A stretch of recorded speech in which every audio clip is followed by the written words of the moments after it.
صدق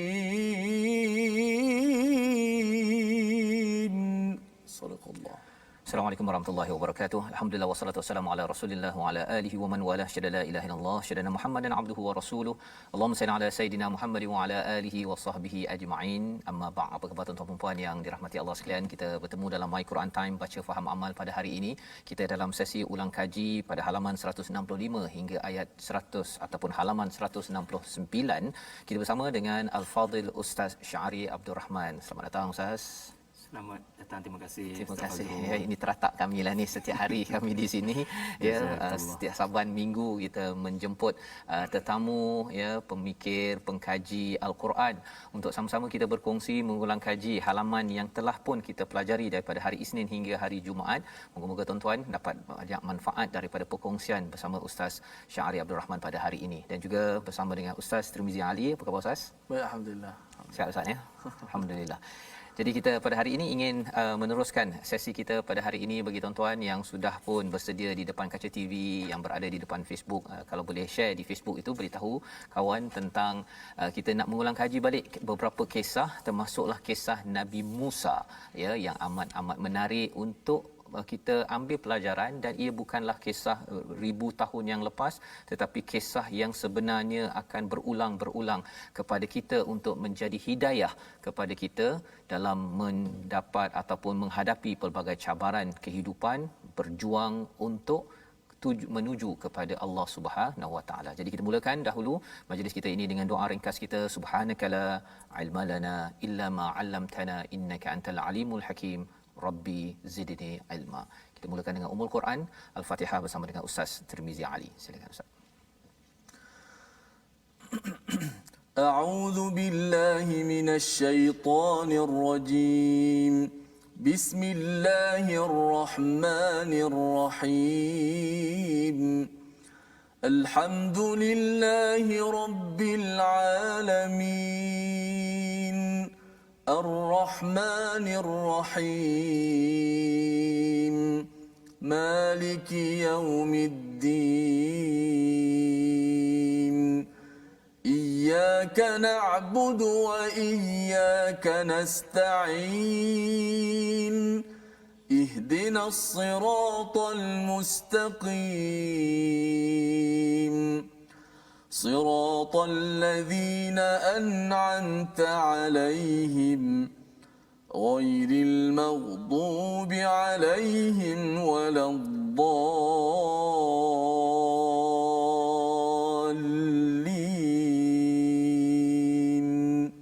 آمين. Amin ya rabbal alamin. Terima kasih diucapkan pada Ustaz Tirmizi membacakan surah Al-Fatihah untuk kita menyimak ya. Kalau kita melihat kepada surah Al-Fatihah itu sebagai sinopsis kepada seluruh Al-Quran ini, maka salah satu daripada apa yang kita mohon adalah menjadi ditunjukkan jalan yang lurus yang diberikan kepada para nabi siddiqin syuhada wassalihin, dan kisah-kisah yang ada dalam surah Al-A'raf ini ia adalah sebagai jalan diberi nikmat ya, orang-orang yang dibersihkan ataupun yang dibantu oleh Allah Subhanahu taala. Satu, kisah-kisah ini untuk membersihkan dalam Old Testament, dalam perjanjian lama yang bercampur aduk ya, Nabi Harun dikaitkan dengan menggalakkan orang menyembah kepada lembu emas ya, itu adalah fitnah kepada Nabi Harun, ataupun Nabi Lut difitnah, kemudian beberapa nabi lain. Tetapi surah Al-A'raf ini penuh dengan kisah yang kita ingin lihat, dan sudah pastinya kita ingin menjadi orang yang diberi nikmat. Dalam kisah Nabi Musa ya, apabila kita belajar pada hari Isnin yang lepas, ahli sihir sujud kepada Allah Subhanahu Wa Taala ya, pada ayat 121, 122, ayat 123 pada halaman 165 adalah cuplikan ya, sebahagian daripada babak tersebut yang kita nak baca bersama, dan kemudian kita nak bersama dengan Ustaz Syari Abdul Rahman untuk menerangkan keistimewaan ahli sihir ini. Namanya ahli sihir ya, tetapi akhirnya boleh sujud kepada Allah Subhanahu Wa Taala bila melihat pada mukjizat. Tapi ada orang lain yang tengok, Firaun tengok, pembesar tengok, rakyat jelata tengok, tak pula dia berapa terkesan. Jadi nak tahu apa rahsianya, kita baca dahulu daripada ayat 121 hingga ayat 123 bersama Ustaz Tirmizi. Silakan Ustaz. Auzubillahi minasyaitanir rajim. قالوا آمنا برب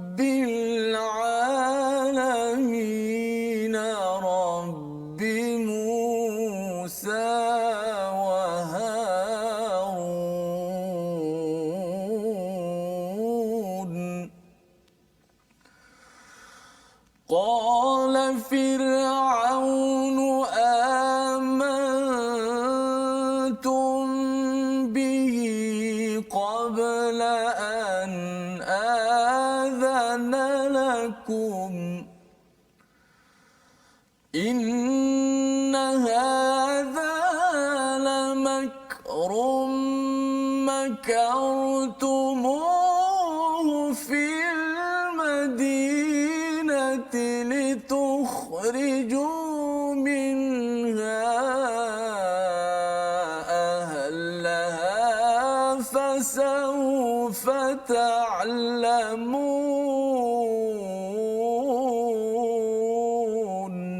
صدق الله. Surah Al-Nazim ayat 121, ahli sihir berkata, kami beriman kepada Tuhan seluruh alam, Tuhan Musa dan Harun. Lalu dibalas oleh Firaun pada ayat 123, mengapa kamu beriman sebelum kamu mendapat izin ataupun aku mengizinkan kamu? Sesungguhnya ini benar-benar tipu muslihat yang telah kamu rancangkan di kota ini untuk mengusir penduduknya, kelak kamu akan mengetahui akibat perbuatanmu ini. Jadi Firaun sudah pun membuat propaganda, beritahu kepada seluruh rakyat pada waktu itu sebenarnya mereka ni nak halau. Jadi menarik sebenarnya ahli sihir yang selama ini dapat income daripada Firaun, ya, kira orang apa kuncu-kuncu Firaun ini ustaz, ya, tapi akhirnya dia dapat sujud kepada Allah SWT. Apa rahsia yang menyebabkan mereka ini sujud, dan apa pelajaran untuk kita zaman sekarang melihat mukjizat ini, mukjizat besar ni kan, tak ada dah tongkat jadi ular. Macam mana kita nak meniru sedikit, ambil pelajaran daripada ahli sihir ini sendiri? Silakan ustaz. Assalamualaikum warahmatullahi wabarakatuh. Alhamdulillahi rabbil alamin, wassalatu wassalamu ala asyrafil mursalin wa ala alihi wa sahbihi wa man tabi'ahu wa nasarahu wa jahada fillahi haqqa jihadih. Terima kasih banyak-banyak kepada Al-Fadhil Ustaz Fazrul atas kepercayaan yang diberikan, juga Ustaz Tirmizi atas bacaan Al-Quran yang menggetarkan hati-hati kita semua. 20 tahun, 30 tahun dalam dunia sihir, mereka lebih layak untuk menilai yang mana yang benar, yang mana yang palsu. Dan apabila berlaku kejadian tongkat Musa bertukar jadi ular gergasi, lihatlah sikap yang diambil, pendirian yang dipilih oleh ahli-ahli sihir ini untuk tidak bertangguh lagi lalu menyatakan keimanan. Tuan-puan sekalian, kita sujud dalam solat, bukan? Kita selalu sujud, tapi soalan penting sebagai ibrah daripada kisah ini, kita sujud kerana apa? Adakah kerana ia adalah rukun daripada syarat-syarat untuk sah solat berkenaan? Atau kita sujud kerana terasa betapa besarnya apa yang Allah tonjolkan dalam Al-Quran ataupun ayat-ayat Allah? Dan perhatikan sikap daripada ahli-ahli sihir, di mana kekaguman mereka kepada apa yang mereka lihat daripada balingan tongkat Musa berkenaan tidak menyebabkan mereka memuja Musa. Tidak sebaliknya menyebabkan mereka kata amanna bi Musa ataupun amanna bi Harun. Bahkan sebaliknya mereka menyatakan amanna bi Rabbil Alamin. Bahkan mereka mendahulukan Rabbil Alamin terlebih dahulu, barulah mereka menisbahkan jasa hidayah yang masuk ke dalam hati mereka kepada asbab. Mereka mendahulukan musabbab, Rabbi Musa wa Harun. Dan Ustaz Fazrul, Ustaz Tirmizi, kalau saya baca ayat ni, apatah lagi mendengar bacaan daripada Ustaz Tirmizi tadi, kadang kita tertanya-tanya apa ciri orang-orang yang an'amta alaihim, yang Ustaz Fazrul kaitkan tadi dengan suratul Fatihah. Apakah ciri-ciri orang yang mendapat nikmat daripada Allah? Antara ciri-ciri berkenaan, ya, adalah anda semakin terasa bahawasanya mati itu pasti dan anda tidak boleh mengubah kematian berkenaan. Soalnya adalah apakah selepas kematian? Sebab itu kita dapat lihat pada sikap ahli-ahli sihir Firaun ini. Ingat ya, mereka bukan ikut pengajian Islam, duduk universiti Islam 10 tahun, 20 tahun lalu dapat bagi syarahan di hadapan Firaun. Mereka begitu sekaligus tanpa any external factor kecuali tongkat Musa berkenaan. Saya tertanya-tanya, mereka bukan setakat memeluk Islam, mereka menyebarkan Islam. Jadi apa kekuatan itu kalau bukan an'amta alaihim? Tuhan yang kurniakan kekuatan berkenaan dan mereka berhadapan dengan ancaman mati, tetapi ciri-ciri orang dapat hidayah adalah mati pun tak apa dah. Asalkan kita dah kenal Rabbul Alamin, kita pun tetap akan kembali kepadanya. Sebab itulah antara doa, sebab surah Al-A'raf banyak doa Ustaz. Banyak. Antaranya doa ahli sihir Firaun. Kita kata doa bekas ahli sihir Firaun lah, jangan doa ahli sihir pula dah. Bekas ahli sihir Firaun. Rabbana afrigh alaina sabra wa tawaffana muslimin. Ini antara ciri-cirilah bagi kita menjawab persoalan tentang bagaimana nak tahu ciri-ciri seseorang ihdinas sirat al-mustaqim. Iaitulah ciri-ciri ahli sihir Firaun. Wallahu a'lam Ustaz. Terima kasih diucapkan pada Ustaz ya, berkongsi tentang apakah rahsia ataupun keistimewaan bekas ahli sihir ini ya. Maksudnya mendapat nikmat dan juga doanya ini ya, doanya ini, dan doanya ini lebih kurang sama macam doa ketika tentera Talut berperang tu kan. Maksudnya ini dah beberapa generasi mereka mengabadikan juga doa yang sama. Jadi rasanya tak tahulah mana sumbernya, tapi dia hadir daripada hati yang ingin menyerah kepada Allah Subhanahu Wa Taala dan juga dalam masa yang sama ingin terus berjuang ya, bersabar atas segala cabaran. Bila dah nampak bahawa in the end kita akan pergi Ustaz ya, kita akan pergi. Jadi ini rahsianya. Tidak semestinya ceramah ataupun menghadiri kuliah yang panjang-panjang, tetapi kita tahu bahawa Tuhan selepas ini kami akan pergi juga. Dengan hakikat itu menyebabkan kita jadi bijaksana Ustaz ya. Kalau ikutkan tadi tu ahli sihir ni dah kira bijaksana ya, tapi dia memang bijak sini dan dia terus bijak sampai ke sana dan akhirnya mereka diberikan nikmat hidayah daripada Allah Subhanahu Wa Taala. Jadi ini sebagai panduan ataupun pelajaran untuk saya tuan-tuan ya, untuk tuan-tuan sekalian, untuk kita sama-sama. Kita mungkinlah saya tak belajar banyak, sikit-sikit, tetapi kita ingat kematian menyebabkan kita lebih cepat lagi. Bila bijaksana itu menyebabkan kita akan menghargai apa yang ada Ustaz ya, cakap elok-elok dengan ahli keluarga, dengan orang sekitar, dan dapat saja percikan hidayah terus disambar, dan inilah yang diabadikan pada halaman 165. Jadi kita nak bergerak kepada halaman 166, maka berlakulah ya interaksi di antara Firaun dengan Musa dan juga dengan ahli sihir, dan interaksi itu sehingga membawa kepada peristiwa yang disampaikan pada ayat yang ke-133, iaitu dihantar tufan. Allah memberikan balasan ataupun ancaman tufan, angin taufan, belalang, kutu, katak, darah. Ayat mufassalat pada ayat 133, dan ayat 134, 135 Allah menggunakan perkataan rijz. Kita baca bersama ayat 134 dan 135, dan kita nak tahu apa sebenarnya rijz ini, merujuk kepada apa dan apa kaitannya dengan zaman kita. Adakah ia juga ada kaitan dengan COVID-19? Kita baca dahulu ayat 134 135. ولما وقع عليهم الرجز قالوا يا موسى ادع لنا ربك بما عهد عندك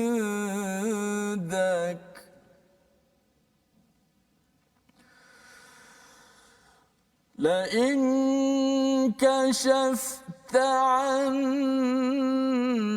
الرجز لنؤمنن لك ولنرسلن معك بني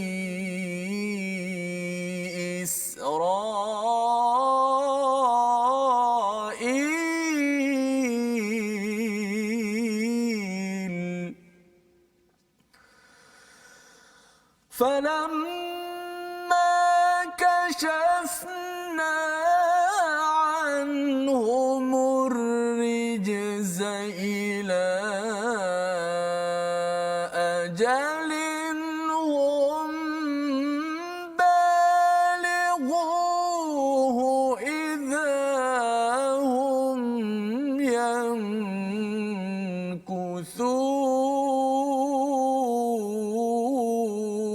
ينكثون. صدق الله. Surah Al-Nazim ayat 134, dan ketika mereka ditimpa azab yang telah diterangkan itu, mereka pun berkata, wahai Musa, mohonlah untuk kami kepada Tuhanmu sesuai dengan janjinya kepadamu. Jika engkau dapat menghilangkan azab itu daripada kami, nescaya kami akan beriman kepadamu dan pasti akan kami biarkan Bani Israel pergi bersamamu. Tetapi setelah kami hilangkan azab itu daripada mereka sehingga batas waktu yang harus mereka penuhi, ternyata mereka mungkir pada janji. Dalam dua ayat ini kita bertemu dengan perkataan rijz yang dikaitkan, diterjemahkan sebagai azab, tapi sebenarnya apa? Biasanya dalam Quran ada perkataan azab, Ustaz, ya, tapi di sini digunakan perkataan rijz. Ini nak faham sebenarnya apa yang berlaku pada Firaun sampai geng-geng dia ni minta tolong Nabi Musa. Bismillah. Sebelum kita menjawab persoalan rijz tu apa? Ya, kalau ikut terjemahannya kita jumpa dah jawapan tu, tapi apakah makna sebenar? Dua pengajaran pentinglah kalau kita lihat daripada ayat ni, iaitulah sikap penduduk Kibti, sikap penduduk Mesir, yang mana bila berlaku taufan, belalang, gelombang seterusnya kutu, gelombang seterusnya katak, gelombang seterusnya darah, gelombang musibah yang mufassalat, gelombang demi gelombang datang dalam selang waktu yang berbeza-beza. Perkara pertama sekali, mereka terlalu cepat nakkan penyelesaian. Sedangkan sepatutnya apa yang berlaku menyebabkan mereka melihat ada yang tak kena ke dengan perbuatan kita yang menyebabkan Tuhan datangkan kemurkaan begini. Mereka terlalu cepat pergi kepada siapa boleh rawat, siapa boleh ubat. Tak salah kita berfikir begitu. Memang kita kena mencari penyelesaian. Dalam bahasa hari ini, memperolehi vaksin. Tetapi sebelum vaksin itu, terlebih dahulu, adakah kita menjadikan musibah ini sebagai satu wake up call daripada Allah? Lanu'minanna laka. Ini menunjukkan Musa alaihi salam dah beritahu lama dah. Kalau kalian tidak beriman, Allah Ta'ala akan memberikan kemurkaan. Dan dengan keimanan, Allah keluarkan kamu daripada musibah. Tetapi mereka seperti mempermainkan Nabi Musa, tolonglah kami merayu, keluarkan kami daripada gelombang musibah ini, kami akan beriman dan kami akan berikan Bani Israel yang kamu mahukan.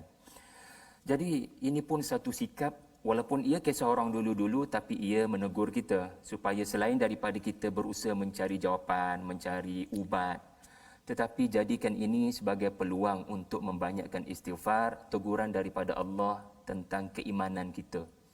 Ya, jangan jadi seperti penduduk Kibti dalam ayat 134 tadi. Ya, kembali kepada ar-rijz. Ar-rijz ada dua tafsiran. Yang jumhur menyatakan ar-rijz ini adalah ayat 133, iaitulah 5 gelombang, 5 musibah, 5 bentuk kedatangan azab. Yang pertama, taufan, yang bawa hujan batu yang sangat menyakitkan tubuh kalau terkena. Dan bila berlaku taufan, mereka pergi kepada Musa merayu agar dihilangkan. Mereka sebut perkataan yang mereka sebut tadi, kita akan beriman, kita akan bebaskan Bani Israel. Lalu Musa ni penyayang, dia bukan memang suka sangat tengok penduduk Kibti mati belaka. Baginda melihat kedatangan musibah berkenaan untuk menegur mereka. So kalau mereka berubah, alhamdulillah. Lalu Nabi Musa mendoakan. Tapi ternyata mereka kekal kufur, tidak pun menunaikan janji yang kuthun, tidak menunaikan janji. Maka Allah datangkan pula peringatan yang kedua, gelombang seterusnya belalang. Belalang yang memakan tanam-tanaman mereka yang kembali subur bila mereka kembali, bila Nabi Musa doakan tadi. Ternyata tidak juga beriman. Ya, Allah telah hilangkan belalang kerana doa Nabi Musa. Mereka kekal kufur.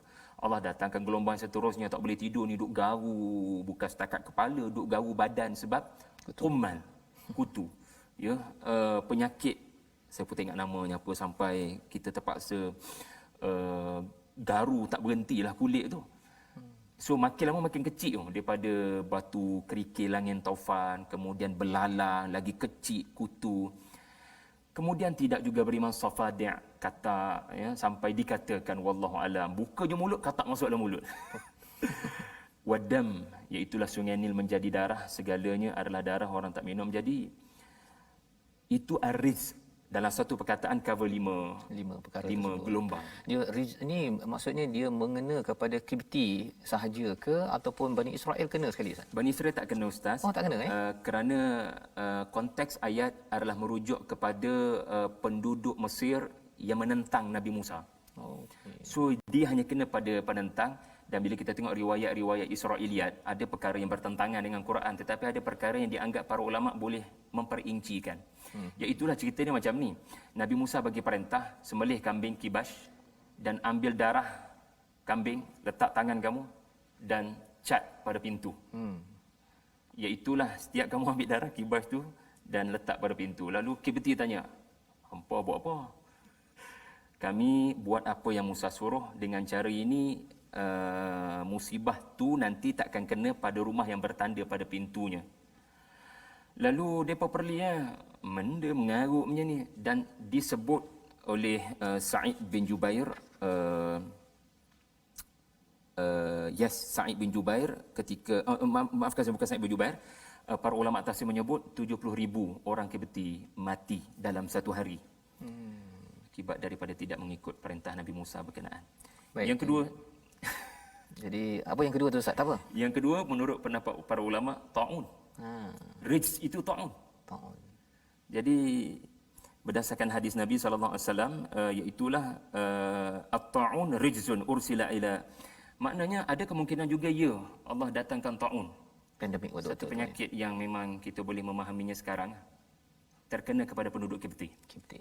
Jadi ini adalah pelajaran untuk kita sama-sama melihat bahawa apa yang berlaku beberapa ribu tahun yang lepas sebenarnya kisahnya mungkin topiknya ataupun spesifiknya taun apa sebagainya Ustaz ya, tetapi isu pandemik ataupun isu tentang ujian begini diberikan oleh Allah SWT agar kita kembali kepada Allah, bukannya sekadar mencari solusi satu perkara, tetapi agar kita yadarraun, agar kita makin tadarru', makin lagi merendah diri kepada Allah, agar sedar Allah lah tempat kita kembali, tempat kita bertauhid selama ini. Jadi kita nak sambung lagi selepas ini. Kita kembali semula dalam My Quran Time, baca faham amal insya-Allah.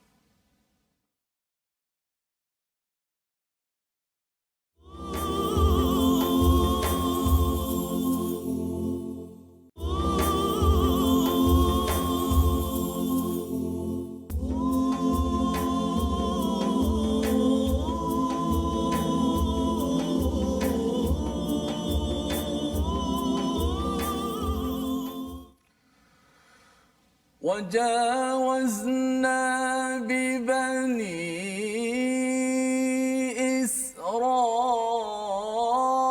إسرائيل البحر فأتوا على قوم يعكفون على أصنام لهم قالوا يا موسى اجعل لنا إلها كما لهم آلهة قال إنكم قوم تجهلون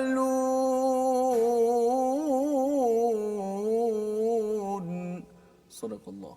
Surah Al-Nazim, kita kembali semula dalam My Quran Time. Kita menyambung kepada kisah Nabi Musa. Hari ini kita banyak mengulang kaji pada minggu ini, melihat kepada kisah Nabi Musa pada ayat 138 halaman 167. Dan kami selamatkan Bani Israel menyeberangi laut itu, ya, ketika mereka sampai kepada suatu kaum yang tetap menyembah berhala. Mereka Bani Israel berkata, wahai Musa, buatlah untuk kami sebuah Tuhan berhala sebagaimana mereka mempunyai beberapa Tuhan. Musa menjawab, sesungguhnya kamu adalah orang-orang yang jahil, yang bodoh. Jadi ini adalah respon Nabi Musa kepada Bani Israel yang sudah pun diselamatkan. Kita lihat bahawa sebenarnya Firaun dan kuncu-kuncunya minta pada Nabi Musa berdoa tapi masih degil. Hancur, mereka ditenggelamkan. Bani Israel mereka buat perangai ya ataupun dia ditindas ingin diselamatkan. Allah telah selamatkan, dikejar oleh Firaun. Bila sudah selamat, bila nampak orang ada berhala, dia pun nak berhala, buat perangai pula. Jadi Nabi Musa dengan Firaun buat perangai, dengan kaum yang dipimpin buat perangai. Sebenarnya Ustaz Syari, bila tengok kisah Nabi Musa ni memang menyayat hati betul lah. Rasanya patutlah Nabi Musa ni ulul azm ya. Segenap penjuru ya, dia disakiti walaupun Bani Israel cakap Nabi Musa kau ni asyik menyusahkan kami je, begitu kan. Masa nak lahir pun dapat satu surat bahawa bunuh anak lelaki, kemudian bila dah besar dah tu pun bunuh juga. Jadi Nabi Musa dilema pelbagai penjuru. Sejauh mana sebenarnya Ustaz pelajaran daripada ayat 138 kisah Nabi Musa ni lah, seorang pemimpin, seorang cikgu, seorang pendidik tu dia kena bertahan walaupun si anak murid tu memang buat perangai macam Bani Israel ini. Silakan. Terima kasih Ustaz Fazrul, Ustaz Tirmizi. Berlaku dialog antara saya dengan anak saya, anak pertama. Saya tanya kenapa suka sangat cerita Nabi Musa. Sebab dia ada tongkat boleh belah lautan. Dia menyebabkan 12 mata air keluar. Very wow factors. Abi macam mana? Apa yang menyebabkan Abi kagum sangat kisah Nabi Musa ni? Saya bagi tahu dia duduk dengan kaum dia. Anak saya pun tercengang. Ayah ulang balik, apa maksud ayah? Duduk dengan kaum dia, apa yang best sangat?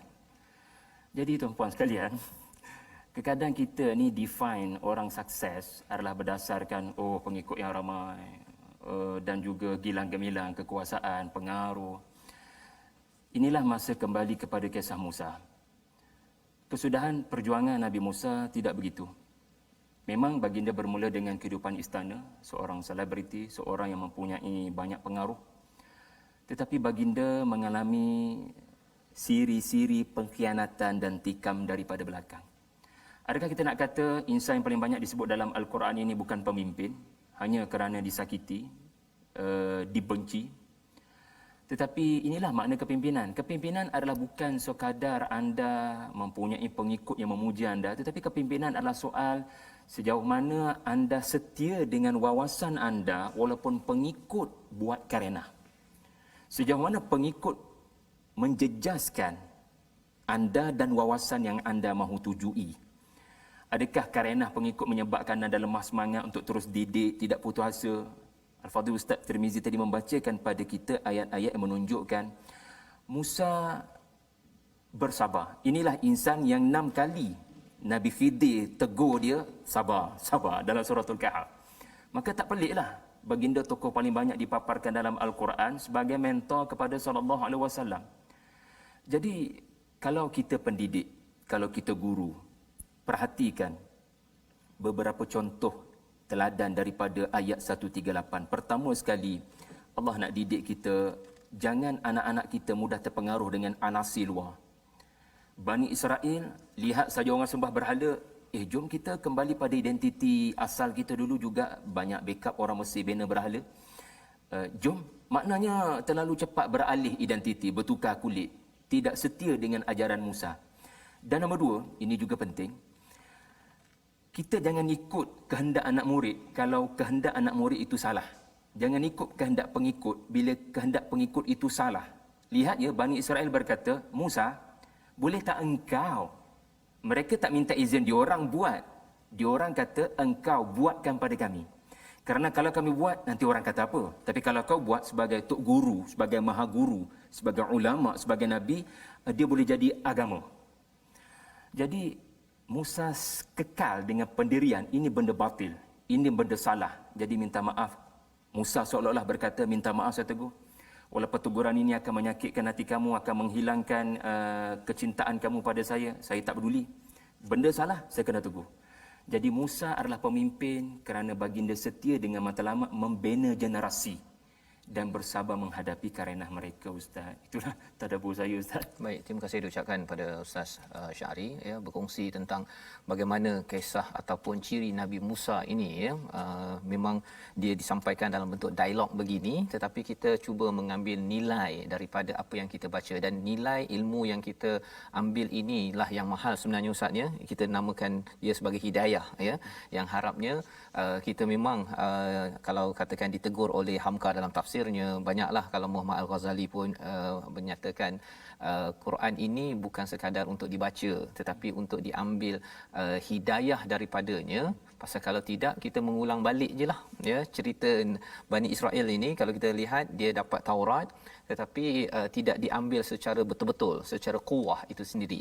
Dan ini antara pelajarannya bahawa sebagai pendidik, ibu ayah ya, pendidik, ustaz, ulama, pemimpin, kita ada Nabi Musa sebagai contoh teladan kepimpinan ya, telah pun dibawa pada surah Al-Baqarah, kali ini berulang balik pada surah Al-A'raf ini untuk kita sedar ya. Surah Al-Baqarah ada kisah Nabi Adam Ustaz ya. Surah Al-A'raf pun ada kisah Nabi Adam. Kita dilantik sebagai khalifah ini mesti ada identiti, bawa balik kepada Allah. Silap memang ada silap, tetapi silapnya kita seperti Nabi Adam, Rabbana zalamna, mengaku dan kembali balik semula. Tidak seperti iblis yang bila dah tersilap, ghafirin itu lalai silap menjadi istikbar. Jadi ini yang kita belajar daripada halaman 167, dan kita ingin teruskan lagi kepada 168 ya, bercakap tentang istikbar ini. Firaun adalah salah satu lambang istikbar yang ada kaitan dengan iblis kalau kita kaitkan dengan kisah pertama dalam surah Al-A'raf. Jadi Allah menyentuh pada halaman 168 pada ayat 146 dan 147.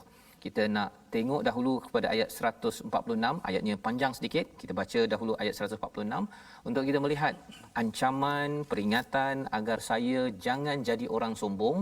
Dan kita lihat dahulu ayat ini untuk kita lihat bagaimana perjalanannya. Silakan Ustaz Tirmizi.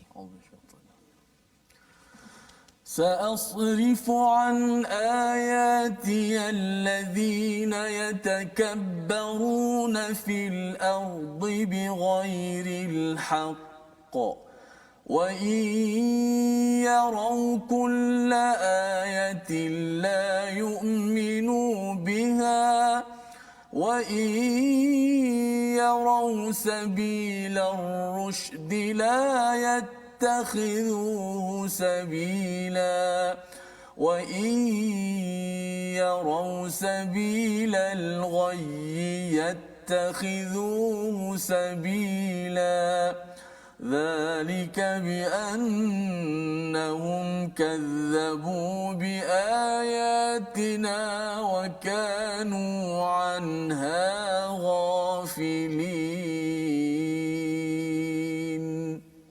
صدق الله. Akan aku palingkan daripada tanda-tanda kekuasaanku orang-orang yang menyombongkan diri di bumi tanpa alasan yang benar. Jika mereka melihat setiap tanda kekuasaanku, mereka tetap tidak akan beriman kepadanya. Dan jika mereka melihat jalan yang membawa pada petunjuk, mereka tidak akan menempuhnya. Tetapi jika mereka melihat jalan kesesatan, mereka akan mengambilnya. Yang demikian adalah kerana mereka mendustakan ayat-ayat kami dan mereka selalu leka terhadapnya. Jadi ada perkataan ghafilin, ghaflah Ustaz. Tapi awal itu ada perkataan istikbar ataupun sombong. Ustaz boleh cerita sikit tak bagaimana takabur, ghaflah ini berkait dan apa ciri-cirinya? Silakan. Terima kasih Ustaz Fazrul.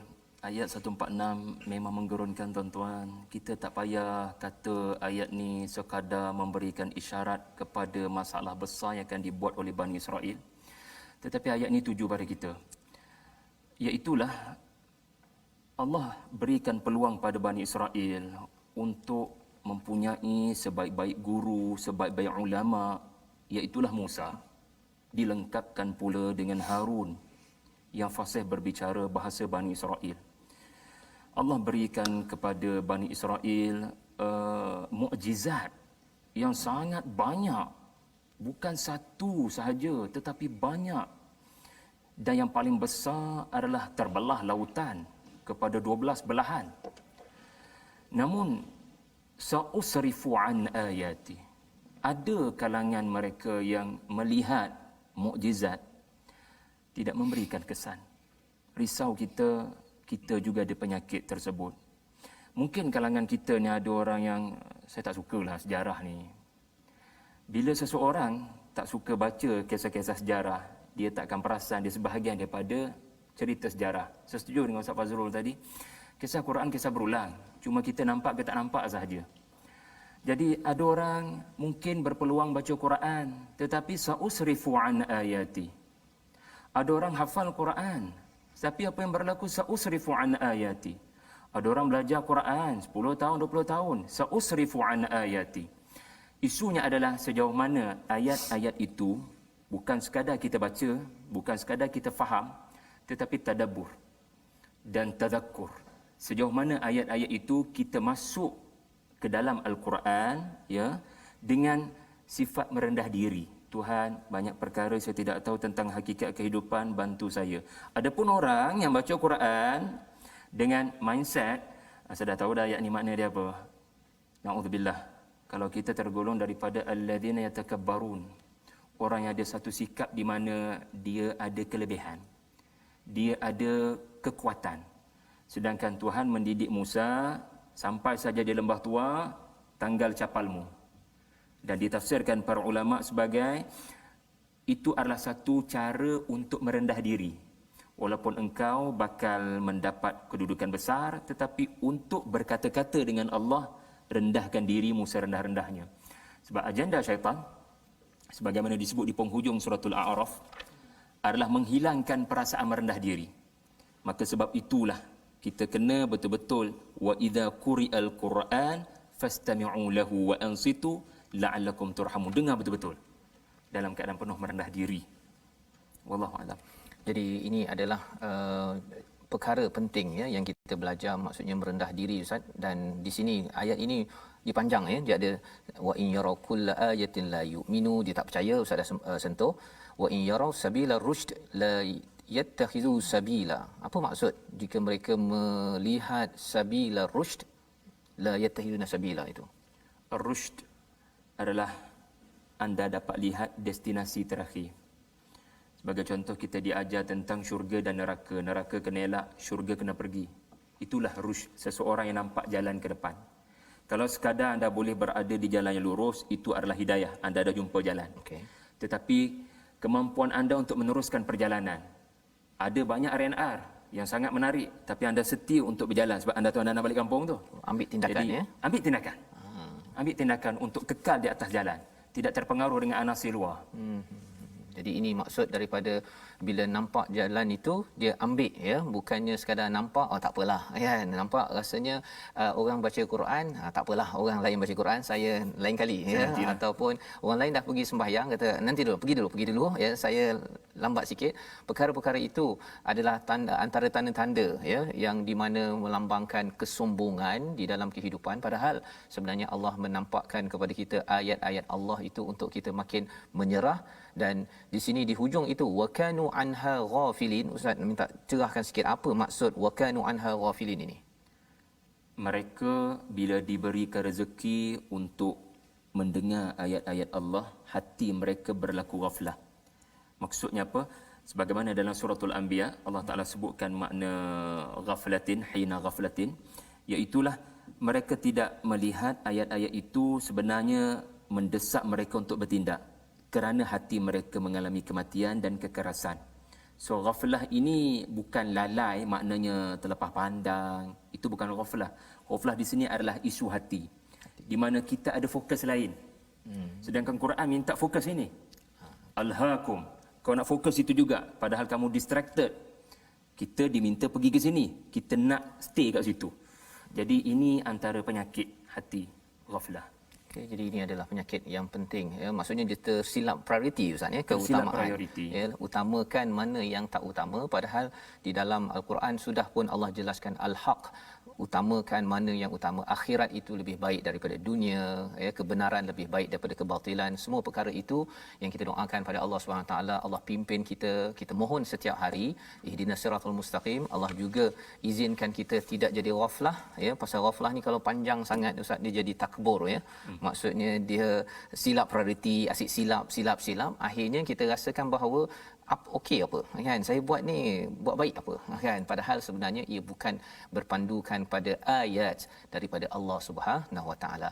Terima kasih diucapkan pada Ustaz Muhammad Syarif Abdul Rahman berkongsi pada hari ini, dan kita memohon pada Allah Subhanahu Wa Taala, Allah pimpin kita ya lebih dan lebih lagi memahami hidayah daripada al-Quran, tidak mahu jadi orang yang ghaflah yang akhirnya membawa kepada takbur, pasal kita rasakan bahawa okey apa ya dengan apa yang saya buat pada selama ini. Kita mohon pada Allah, saya menjemput pada Ustaz Syari untuk memimpin doa ringkas kita ya pada hari ini, agar kita tuan-tuan sama-sama aminkan Allah pimpin diri keluarga kita nun sampai ke syurga insya-Allah. Silakan Ustaz. A'udzubillahi minasyaitonirrajim. Bismillahirrahmanirrahim. Alhamdulillahirabbil alamin wassalatu wassalamu ala asyrafil mursalin wa ala alihi washabbihi wa barik wa sallim. Allahumma arhamna bil Quran waj'alhu lana imaman wa nuran wa hudan wa rahmah. Ya Allah, ya Tuhan kami, jadikanlah Al-Quran yang kami baca dan kami faham ini dan kami amalkan, mengembalikan pada kami rahmat yang kami cari selama ini, dan jadikanlah Al-Quran yang kami bacakan ini menyingkirkan daripada kami sebarang perasaan duka cita dan keluh kesah. Allahumma rabbana atina min ladunka rahmah wa hayyi' lana min amrina rasyada. Rabbana atina fid dunya hasanah wa fil akhirati hasanah wa qina adzaban nar wa qina adzaban nar wa qina adzaban nar. Sallallahu ala Muhammad wa ala alihi wa sahbihi wa barik wa sallim. Walhamdulillahi rabbil alamin. Amin amin ya rabbal alamin. Saya mengucapkan ribuan terima kasih kepada Ustaz Syari sudi bersama pada hari ini bersama dengan tuan-tuan, dan saya yakin masa yang pendek ini tuan-tuan rasa tak puas ya sebenarnya untuk mendengar lebih banyak lagi kupasan kepada ayat-ayat ini. Jadi bagi tuan-tuan mungkin ada kelapangan nanti, tuan-tuan boleh mendapatkan buku Kompas Al-Muq ini ya, bahagian daripada yang ditulis oleh Ustaz Syari, dan ini adalah penerangan ya tadabbur tentang surah Al-Muq, dan banyak lagi penulisan daripada Ustaz Syari di Tadabbur Center. Dan ini adalah salah satu usaha ya sebenarnya kita nak membanyakkan lagi tuan-tuan bersama guru-guru mendalami Al-Quran, kerana kita ingin menyebarkan Al-Quran. Itu sebabnya kita ada tabung gerakan Al-Quran. Kalau tuan-tuan pernah menyumbang ataupun akan menyumbang, kita ingin melahirkan banyak lagi program-program dan menyebarkan Quran, melaksanakan program-program isi intipati Al-Quran ya, agar tadabbur Al-Quran ini bukan milik orang tertentu sahaja, tetapi ia adalah milik semua, agar daripada pemimpin sampailah kepada makcik di hujung kampung kita sentiasa mengambil hidayah Al-Quran, sehingga kan Allah mengizinkan kita mendapat hidayah, kemenangan di sini, lebih lagi kemenangan falah sampai di akhirat nanti. Jadi kita insya-Allah akan bertemu ulangan pada jam 5 petang, pada jam 11 malam dan juga 6 pagi. Rancangan ini dibawakan oleh Mofas, mendoakan tuan-tuan terus committed dengan Quran, cari guru-guru, terus bersama Quran. My Quran Time, baca, faham, amal insya-Allah.